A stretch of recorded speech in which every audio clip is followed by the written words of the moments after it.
Coming off a year that saw our Jacksonville Jaguars sneak into the playoffs by beating two divisional foes, we nearly found our way to the divisional round. But after a late game comeback by the Los Angeles Chargers, Justin Herbert pulled them on. And for us, our season came to an end. But it was a great year that saw us land two players into the Pro Bowl and had several players in the running for the individual awards. And what that meant for our interim head coach in Madison Boston is that he would be granted a contract extension.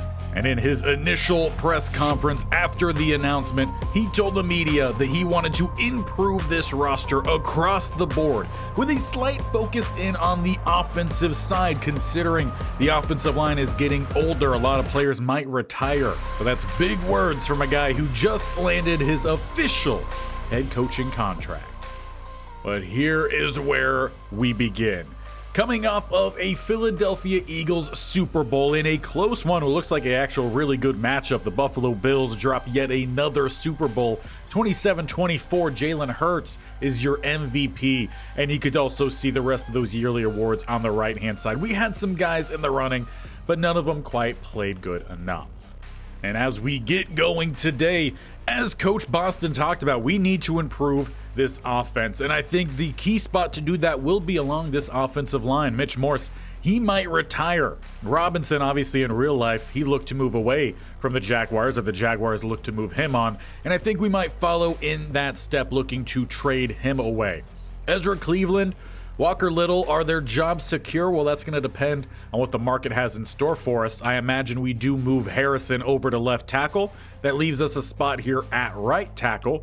Perhaps one of these two could slide that way. We would then have to find someone at center, because either Mitch Morse is going to retire or he's going to regress. Another person who we could look to trade away, who's on the older side, is Evan Ingram. He's now 30 years old, but he's an 89 overall, and obviously we were very much using tight ends. So it's going to depend on kind of how the cards fall here. Are there options to sign in free agency? Is there someone in the draft we really like? Because with Coach Boston, we're going to be using tight ends. The last group really for this offense would be at the receiver spot. I don't necessarily think Kirk or Davis are long-term solutions, though they're both solid receivers. Christian Kirk is 28. He's going to start regressing after this year, but he's holding at a solid spot. His play on the field was pretty solid.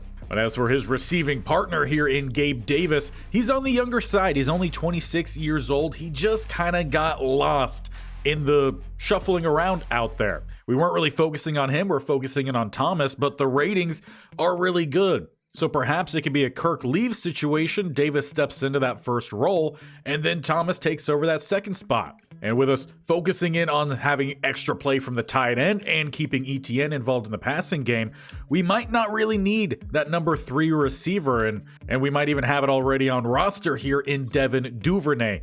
Again, he's getting towards the older side of skill positions at 27. He'll have probably a year or so before he regresses, but he could be a solid number 3. Defensively, I think areas that we could take a look at. Safety is an area. I think Johnson at times played well, but his tackling was inconsistent as well as his coverage. We do have Darnell Savage, and he's a style of player I do really like to have, though he is 28 years old. But he's a hybrid guy. He could go play safety or he could go play corner, whatever we need. And I do like that, but I like some of the younger talent we have at corner, so it leaves him really only to play safety, and that's something he might end up doing. Off-ball backer is a position I would like to find some young talent at. We do have Muma and we do have Miller, but just to add another guy there, because Aluakin again is towards the latter end of his career, we have Devin Lloyd for the future. And Hines Allen really did not perform well last year. He only had, I think, 6 sacks on the year, about the same or so with tackles for a loss. So we could use a little bit more from him. And that takes us down to the line. Now, Armstead, he might see a little bit more regression, we'll find out, but this could be a group that I would look to find another solid interior guy for the future. We have Mason Smith, and we do finally have the dev traits for these guys figured out. It was glitched out, it wasn't giving it to us. He is a star dev. Might that have gone down? Maybe, but he did play pretty well this year. Devon Hamilton at times played decently, and I think him and Armstead are in a similar spot. Corner spot, I do like Campbell, I like Jones. We traded for Ringo. At times he looked good, at times he got picked on. So we'll see what all of our options are. But the goal is to get younger and to find some talent that could slot in under some of these guys who might be aging out. And if we do find that talent, maybe even trade some of the older guys, though I'm not trading DUUUVAL. Now, the first good news for us this offseason is we do not have any retirees. So some of those older guys, like Mitch Morse, that we thought might retire, they do not end up retiring. So we're not forced into making a move if we don't want to. And one really cool thing that happened in this offseason, during some offseason training that is Campbell actually went over to Coach and told him, hey, I've been having this nagging feeling. I miss home. I know Georgia's not that far away, but it's just been nagging on me. And Coach Boston returned with, hey, I understand that, but ultimately your job here is to win championships, so let's focus in on that. Campbell said he agreed, and it's that coach and player bond that you could tell is already a big shift here with the Jacksonville Jaguars. But what we are going to be forced to do is to make some decisions, and we have two big ones out the gate. Fifth-year options for both Trayvon Walker and Devin Lloyd. And I think that one is pretty simple. We will be accepting both of these options. They are cornerstones of our defense, and we'll work out some deals with them in the future. Next up, we have Cam Robinson, and he's a player that I talked about wanting to leave. With the success of this last season, he's slightly leaning a little bit back towards maybe coming here. Now, if we were to bring him back, I would be thinking a tag and trade situation here because I do want to get younger, and I think we have the talent for it. We will offer a little bit of a deal here, raising up that just to try to get the interest where we're looking for. Make this offer, and he will accept it. Now, again, that doesn't mean he will be staying around. We may end up looking to trade him. And at this point, there's at least one other player that I would like to sign to an extension and would keep him around, and that is Walker Little. He actually came in and performed very well, so I do want to kind of mess around with these numbers a little bit. It's a little bit lower than what he was looking for, but just cleaning it up. A 2-year, $4.5 million offer, and he will sign. That's a pretty cheap contract for a starting guard. And with that, we keep $30 million in our cap to potentially even, again, sign and trade Edmonds and Mac Jones. Now, Edmonds is looking for a multi-year deal, so we'll give him a 2-year deal worth $6.5 million. See if he signs this. He thinks free agency is better for him, so that means most likely we won't be able to do something there, because if we wanted to tag and trade him, we're looking at $14 million, and that's not something I want to do. As for Mac Jones, this does open up a little bit more space here, so we can bump up the offer a little bit. 3 years worth about $9 million. We'll put in that offer, and that one's not going to work out either. We will also let these following players walk as well. They're just on the bad side of age, and they're not quite doing enough. But we did mostly what we're looking to do here in closed free agency. But as we now look for open free agency, we only have $46.5 million to try to work with.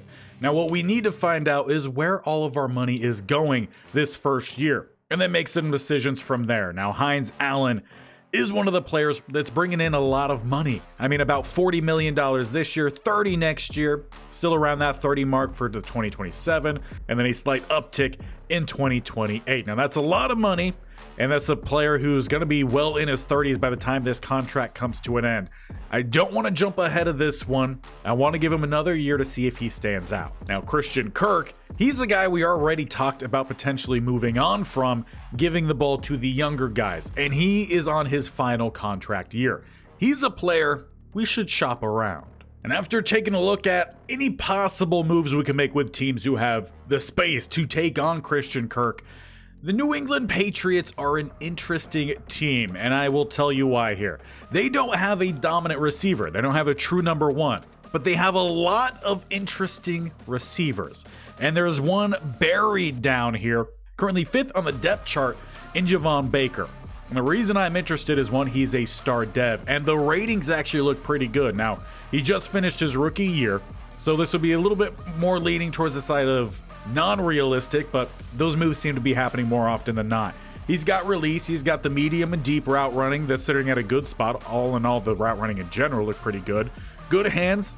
Sometimes he'll drop the ball, but I think we could work with him, and he could be a guy that develops and potentially takes over for Gabe Davis down the line. We'll end up working out a pretty sweet deal for us. We get their wide receiver 5.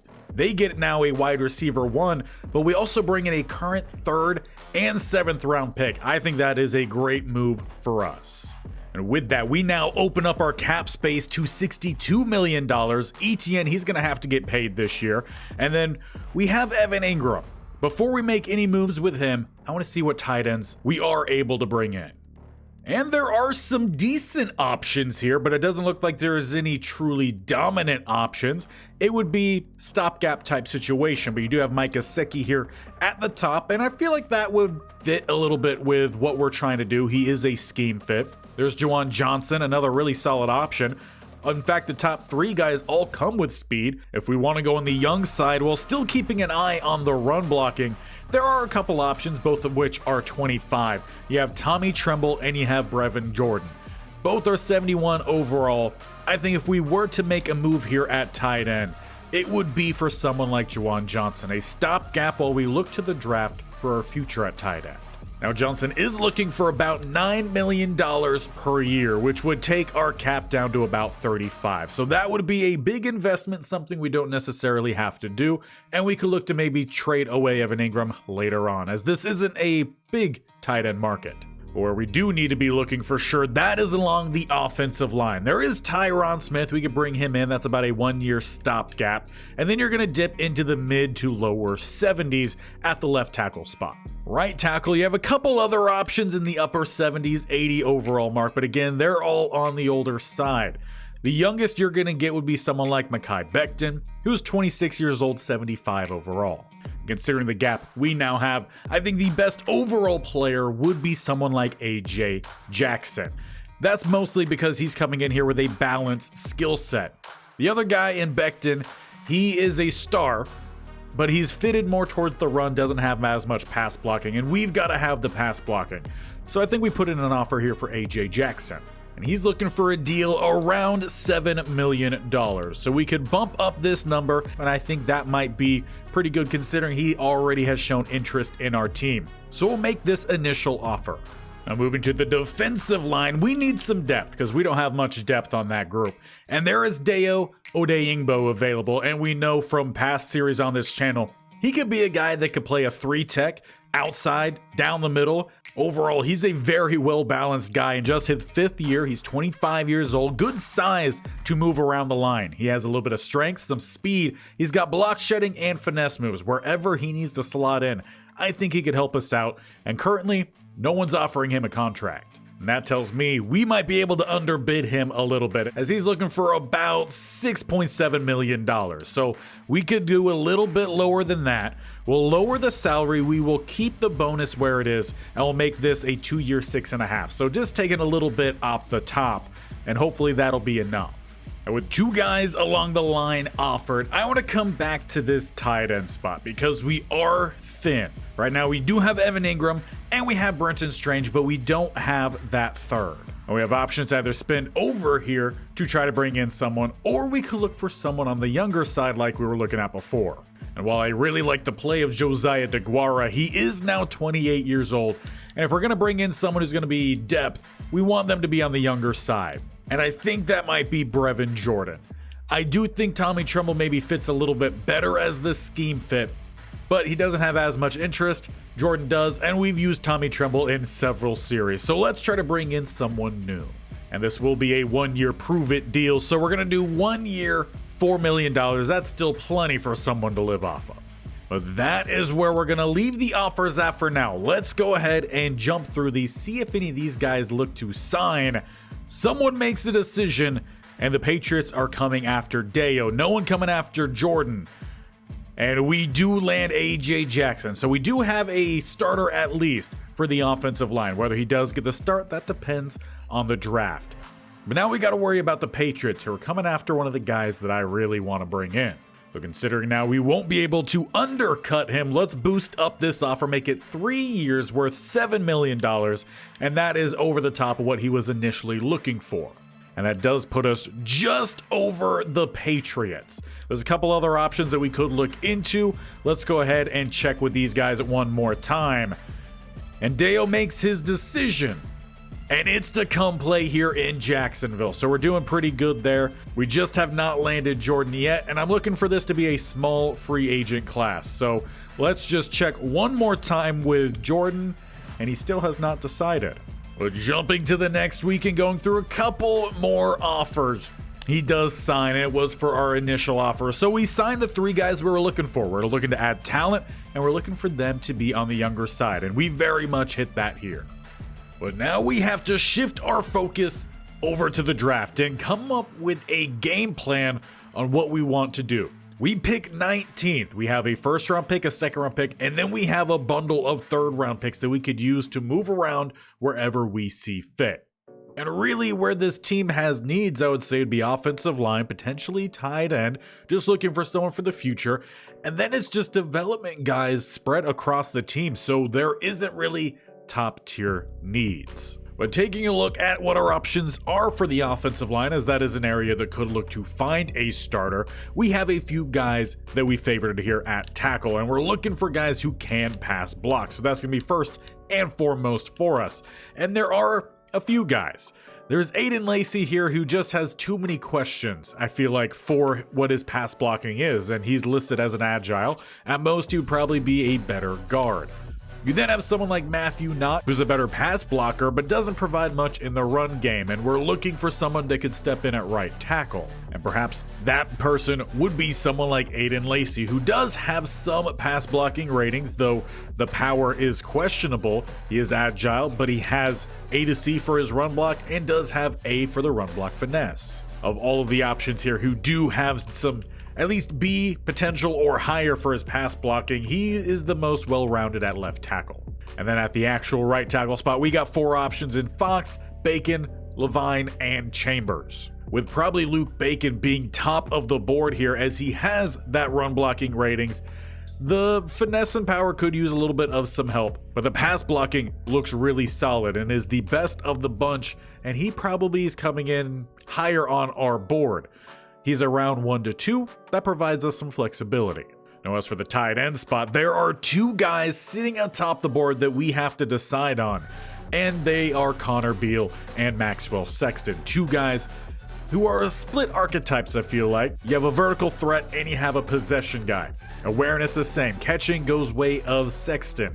Catching traffic by Sexton, but then that spec catch, that's going to go by Beal by a large margin.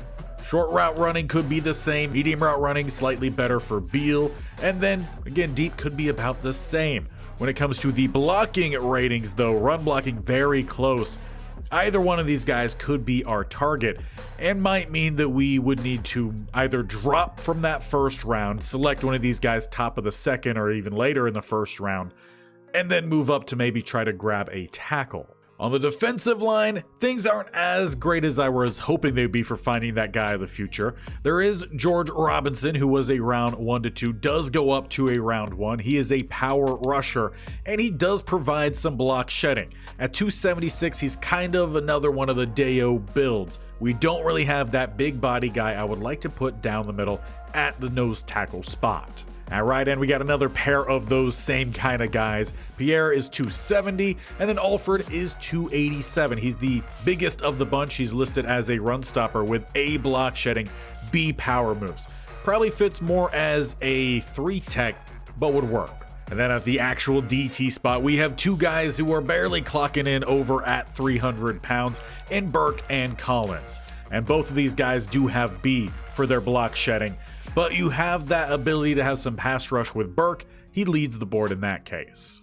But there is one guy, middle linebacker, I really want to pick up. A round 3 to 4 projection in Cole Hall, a true round 1 talent. He's got awareness, he's got play rec tackling, he's got great hit power, he could shed the blocks, as well as having good coverage ability. We talked about having someone down the line for Lucan, and Hall could very much be that guy. And I am not sold that we've found our safety of the future in this class either. There are 2 free safeties we've taken a look at. One's a zone, one's a hybrid. And with Flanagan, you have the B zone coverage, D man. That's fine with me. He's around 2 to 3, but actual round 1 talent. We need a guy with a zone coverage over the top. That could be Flanagan. Zach Sprinkle, he's more of the opposite. He's that hybrid. Talked about Darnell Savage being that hybrid guy I'd like to have. He's a younger option. And at strong safety, we do have a couple other options as well. We have Cisco, so we only need one safety. None of these guys come really prepared with that zone coverage, but Cisco could move over to free if we want. And we have some other guys that come in with man coverage. I'm thinking Preston might be my top guy here, as he has the A for the man coverage. He's around 1 to 2, true round 1. So we've got a bunch of options for where we could start off, and because of that, we don't have a direct need. We're not going to force our luck here moving up. We're going to move to our spot at 19, see what's available, and go from there. And I already see Aiden Lacey has gone at 17, so one of our top options at tackle have went, but that looks to be the only tackle to have gone off the board. If we look at just total top available talent, there is a top 5 quarterback available. We're not going after quarterbacks. If at all, it's going to be someone who falls and is going to be a backup. So not going after that in the first round. So right now, what our options seem to be is Luke Bacon. He was a guy that we do really like. He's got the pass blocking with some upside of run blocking. Or we trade down and we end up taking one of these tight ends in either Beal or Sexton. Cortez Preston is also available, but that's someone who could be taken later. Or we look to go ahead and replace Eric Armstead already with someone like Junior Alford. There's a lot of different options here, and ones that do allow us, I think, a little bit more flexibility. Now we are already down to just one option here at left end, and he's another really solid option. Or we could also drop about 8 selections to the Ravens, putting us at 27, and we pick up an extra 3rd and a 5th round pick, which would start to allow us to develop a little bit more of our own backup group. That is another option, and probably the best of all of these other trades. And I think that is what we're going to go with. We are going to trade down, collect a lot of capital just a few bits down the lines, and we'll go ahead and skip ahead to our next user pick. And with that generated here, Burke was someone we were looking at. Ravens do select him at DT. Collins was another guy we were looking at. Lions take him at 24. And Jose Cobbs, the safety, goes to the Falcons right before our selection. But here is where I think we'll really start to move up and down our board here to make sure we pick up the guys we want. And just taking a look at the overall board, it has the tight ends coming up soon. And while we might still be able to drop a little bit, these are guys I don't want to miss out on. After them, I think the next best option for us to go after would be Luke Bacon, again, if he is still available. Also at right end in Junior Alford. I think he would be another fantastic player to add with that block shed, the power moves. And those two players will be going pretty close together here. But we got to make a decision at tight end. And I think that decision breaker will come down to the physicals and the notes. So Sexton runs anywhere from about a 4.63 to a 4.6, has 25 to 23 bench reps. He's got a good broad jump, a pretty good vert as well. Now as for Connor Beal, his speed pretty consistent at a 4.61. Bench reps are a lot lower, doesn't have as good broad, but he's a little bit quicker. As for the notes, both these players, the main thing is they need to work on simple concentration drops. But I think looking for a more well-rounded player, it's Sexton. And it feels only fitting that Coach Boston's first drafted player would be a tight end at 6'3", 260 out of Alabama. Maxwell Sexton is our first draft pick. And that means now Evan Ingram could very well be expendable. We'll wait and see what the ratings look like. But here is our new tight end and hopefully a future key point of this offense. And we are given a B grade. He was ranked 22nd. We drafted him at 27. How that's not an A? You tell me. But now I want to get out of the first round, get into the start of the second, and then at that point, I think we could start moving around the board. So let's just start to move through these picks. Casey Monroe, quarterback, goes next to the Bears. Josh Dawson, a left tackle, not the guy we're looking for. We're looking for Bacon at right tackle. Matthew Knott. So we're getting a run on left tackles going. Bills, they go another left tackle, Stanley Paul. And then the Eagles with the final selection of the first round. We won't see it. We have to find out who they took. And it actually pops up in the top right. It was one of the safeties that we were looking at, Presley, I believe. Now that leaves us with just one safety that we are currently looking at strong, a couple safeties in at free. Though again, I don't think it's an area we're going to force too much. And as we pick spot 51, we are outside the range of selecting the players that we want to bring in. So I think we should already be thinking ahead. And let's just go ahead and grab our guys. And the deal was actually a lot simpler than I was expecting it would be. We're going to give them our second round pick, so they're going to drop about, I think it's about 18 or so spots. Don't quite remember, but they're going to pick up one of our mid-third round picks. And the first guy I think we need to go after is the offensive lineman. We already saw a run on left tackles. Luke Bacon, he is our guy. He's not necessarily the strongest guy, but he's got some power to his game. I mean, that vert was number 1. 26 bench reps. I think all in all, the skill set should speak for itself. With A injury, got the A pass block, the potential for complete A's for the pass blocking in general, with upside of decent run blocking. That's going to be our guy. Our second pick is for the offensive line. You can sense really trying to build the core up front for both sides. And this time, we get the B+. Luke Bacon was ranked 62, but we drafted him at 33. Now, how that's a higher grade, I really don't understand the logic. And then here's where the heavy spending comes in. We give away 3 third-round picks, a 4th, 5, and a 7, but we move right back up to the next pick with the Browns, and we're going to make sure we get our guy.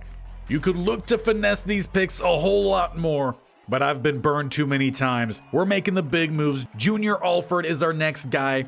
Anywhere from 36 to 39 bench reps, about a 5-second 40. And he should be making some moves along the front. We might need to try to thicken him up a little bit at 287. But he's going to be our next selection and our first draftee for the defensive front. And he comes in with a B grade. He was ranked 18th. So that makes up for a little bit of the grading from the previous one that was in the 60s, but we took him at 33. And from here, I am perfectly happy jumping to our next selection, actually in the 3rd round, and fingers crossed the linebacker we want to pick up is there. And indeed, he is. He was a round 3 to 4 Cole Hall, a round 1 true talent at 6 foot, 235, 21 years old, played at LSU. He's not necessarily a burner, but could keep up with at least some of the running backs here in the league, running a 4.58 to a 4.52. He's got some good bench reps to his game. He's our next selection, and we get 2 on offense, 2 on defense. And he was the 8th ranked player. We got him all the way down at 69. Now past this point, it's just going to be whatever looks good. So we will jump ahead to our next selection and find out who we want to pick. At this point, there are currently only 3 players we have on our board. 2 of which are round 3 to 4. We're in round 4, so it looks like we need to choose either between Ty Beatty or Trevor Redding. And we only have currently 2 running backs on roster. So let's take a look first here at Redding. He's 6 foot, 222, 21 years old out of Texas A&M. He is an elusive back. Though he doesn't have burning speed, in fact, that linebacker we selected would very much keep up with him. But he does have some strength to his game despite being listed as elusive. B trucking, and the juke is C to an F, spin is a C. I think he's a power back. I'm not sure where they're getting some of this elusiveness. B carrying, B break tackle, and B ball carrier vision. All of that is looking pretty good. Now as for Ty Beatty, he's 5'11", 206, 23 years old out of West Virginia, a physical style receiver, sub 6 feet. He's also not much of a burner, has some decent strength though for a receiver. He could hop, which he's gonna need to do at 5'11". A spec catch, B short route running with D for medium, C for deep. He has release. Hands are a little bit of a question though with F catching. Do we see that in the notes? Yeah, concentration drops are there. I think we're deep enough at receiver that perhaps we should add some depth then for the running back spot and add another guy to the offensive side. So Trevor Redding is our next draft pick. and he is a C grade. He was ranked 200. We took him at 101. We can't win all of these. And somehow now we have more people showing up in our favorites as we get into the 5th round. So not sure how that worked, but apparently that's how it works. Now there are some linebackers and a running back. Now we already picked a running back, so I don't want to go after another. Alex Bishop is the other linebacker. We could take a look at him. A day 3 projection. Runs about a 4.5. Decent strength to his game. Overall, a pretty solid athlete. Has B zone coverage, C for man, C to F for block shedding, so he's probably not going to be a great block shedder. But we also have some interesting players here at DT. There is a speed rusher in Matt Generals, who has A for finesse moves, D for block shed, so he's a one-trick pony. But that one trick is slightly better than Will Spencer, who has the B. And coming in at 271, 6'1" out of Washington, he might be another guy who can flex around the defensive front. 26 bench reps. He's not the fastest nor the strongest, but at this point, that's a pretty good athletic skill set. Awareness is at a C, play rec is at an F, tackling is at a C. He's an interesting player. And at this point of the draft, I think you have to draft interesting. So we're going to get another guy for this defensive front in generals. And we get our lowest grade yet with a D-. 301 was his true value. We took him at 147. Now into the 6th round, do we draft another tight end? Travis Strong. We run a lot of tight end sets. 6'5", 248, 23 years old. Would definitely give us a flexibility to move off of Evan Ingram then. And he's got speed. He's got strength. Overall, a pretty solid athlete at this point. Skill set wise, he has some intriguing ratings. He's got a good top 3 in catching, run blocking, and catching traffic, all being B. The route running looks like it might need a little bit of some work in progress, but it's not awful. Basically C to an F for all of them. I think we could take a shot here on Travis Strong, and hopefully this time we get better than a D grade. And indeed we will. It'll be a C+, 221 true. We took him 179. And into the 7th, we found an interesting guy here, potential undrafted guard here in Heath Gates, but I feel like he might fit over at the tackle spot with 26 to 30 bench reps and a 5'3" to 5'2" 40. Taking a look at the actual ratings, there is some upside for the pass blocking. Run blocking isn't all too far behind. I think he potentially could be a right tackle down the lines, or might just be a great guy for the practice squad. Let's pick up Gates. Can we get into the B's here late on? Not with that selection. D- probably one of our worst. And with our final selection, we're going to take a crazy pick here for Levi Brown because he runs a 4.27 or a 4.26. He's not strong at all. He plays receiver, but I wonder what he could do as a receiving running back. As the receiving grades are really bad, he might just be a kick returner, but with that speed, he could be a difference maker. A to C ball carrier vision, and I'm hoping the break tackle, the carrying, and some of the juke moves and all those fill in nicely. Let's go Levi Brown as our final selection here in our first draft class. And he rounds us out with a C- grade, true value 144. We take him at 211, so we redeem ourselves a little bit. And overall, I feel pretty happy about this selection. There was one guy we probably shouldn't have, maybe two, but the rest look pretty good. As for our first draft selection, Maxwell Sexton. Is he going to be the next Boston? Well, if he has a say in it, he will be. He's coming in with 83 speed, 85 catching out the gate is really good, 68 run block. He's got 76 awareness, pretty good short medium route running. All in all, I think he's a guy who can make some big plays early on, and we could go ahead and try to maybe move on Evan Ingram, bring in a key piece that maybe we missed out on. As for our second selection, receiving a +1, a true 72, but hidden dev is Luke Bacon. And he can very much come in and play some right tackle immediately. Strength is low. We're gonna have to work on that. He's gotta hit the weight room. But considering we are an offense that wants to spread the ball out, some agile O-linemen, move them around, I think he's someone that could fit in, and we'll give him a shot for sure. Now, Junior Alford is not a hidden dev like I was hoping he would be, but he's coming in with some good size. He's at a good spot, 75 overall. He's got the block shedding. He's got some power moves. He will see some rotation, 92 strength.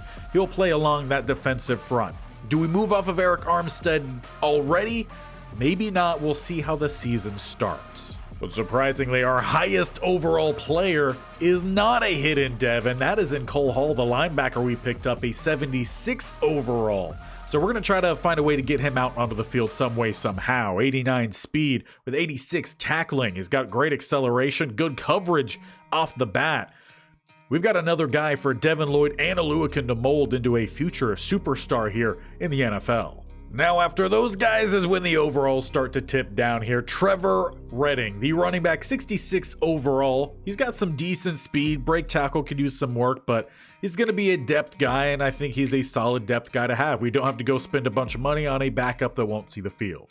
And we knew we missed on generals. That is definitely the case here, though at 6'1", 271, if I move him to one of the left end spots, I wonder if that rating will go up.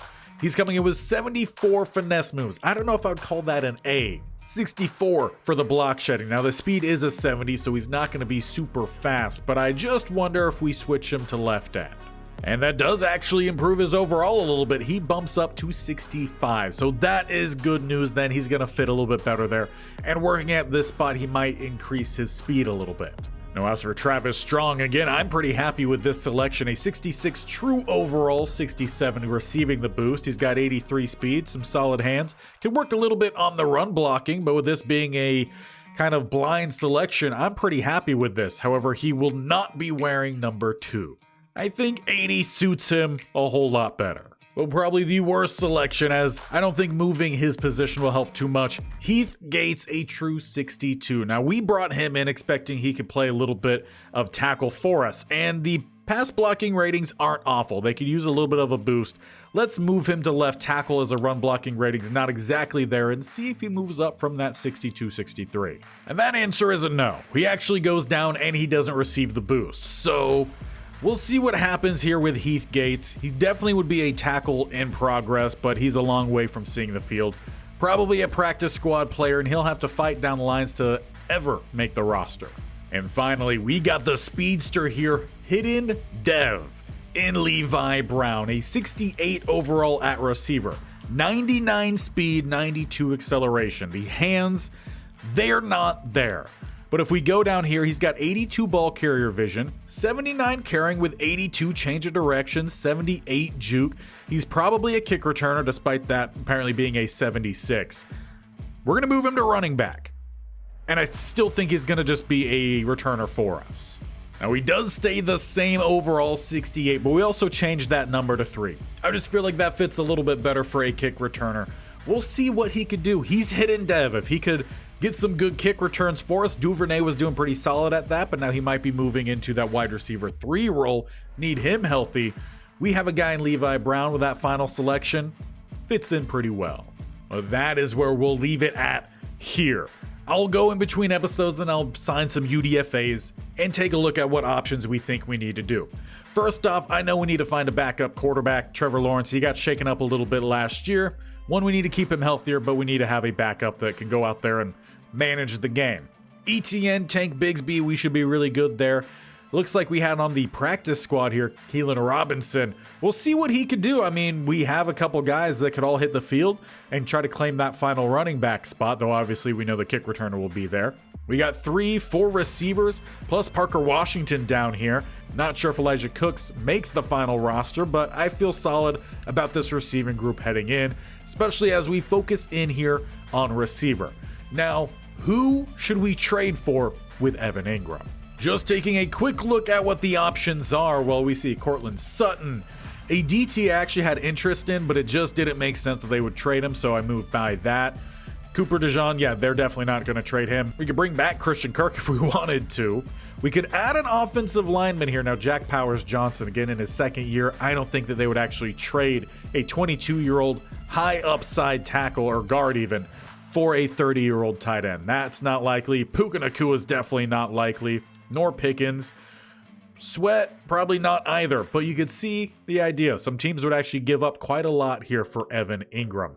And I'm leaning maybe towards an offensive lineman, a proven starter, maybe at center for the future, or do we look for a safety to solidify that role? If we look at the offensive line, we've had yet to trade away Cam Robinson. We will look to do that as well, just to help fill out some roles. So maybe we do look for a tackle then instead, and Jackson could just be a primary backup for us. Maybe he finds a starting role. We do still potentially need that starter at center for the future. Overall, we can use just a few more guys here. But the offensive line, for the most part, is looking promising for the future. Defensive line-wise, I want Mason Smith to get some snaps. And then I know we had one guy at DT who I want to see get some snaps in Jordan Jefferson. We'll see if that's the case here. Devon Hamilton, maybe he actually looks like he regressed a little bit. Eric Armstead didn't regress as much, but we got to try to get some of these guys some playing time out there. At outside linebacker, we do have Walker and Abdullah. Other side, we only have Hines Allen, so we need some depth here for outside, and that's where maybe some of those smaller trades can help fill in some roles. We are stacked at linebacker, and with some 26-plus-year-old guys down the lines here, they might not make the roster. Cornerback-wise, we're looking pretty solid again for the future. Jarian Jones, does he get a chance to show what he could do on the outside? The press is just low, but the man coverage is good. I think we'll continue to stick with Ringo on the outside because he does have that ability to press. And we have Darby, who's a backup. He's a mentor at this point too, so that'll be good for this young group. Cisco, he played a lot of strong safety for us last year. Johnson played the free. He had struggles. We still have Darnell Savage, and at this point I think he probably starts at safety, probably at free, letting him roam around. But we don't necessarily have the guy of our future. So as mentioned, let me know what you think we should go after, or who you think we should go after. Offensive line, safety. We do need some backup guys for several different spots. We went through the whole roster. Let me know your thoughts down below about how this offseason went. I think we made a lot of progress and we found some key guys in key spots. Let this offense continue to gel together. And in the AFC South, I think we can compete with just about any roster we put together. So make sure you see how this team does heading into the next year. Hit that bell icon bottom right or scroll down to the sub button and definitely tap that bell icon so you're notified of when these videos go live. This series every single Tuesday and Thursday. We got the Cardinal Dynasty over on college football every single Monday, Wednesday, Friday, as they're started a new season as well. So a whole lot coming your way with a brand new Jaguars season next week.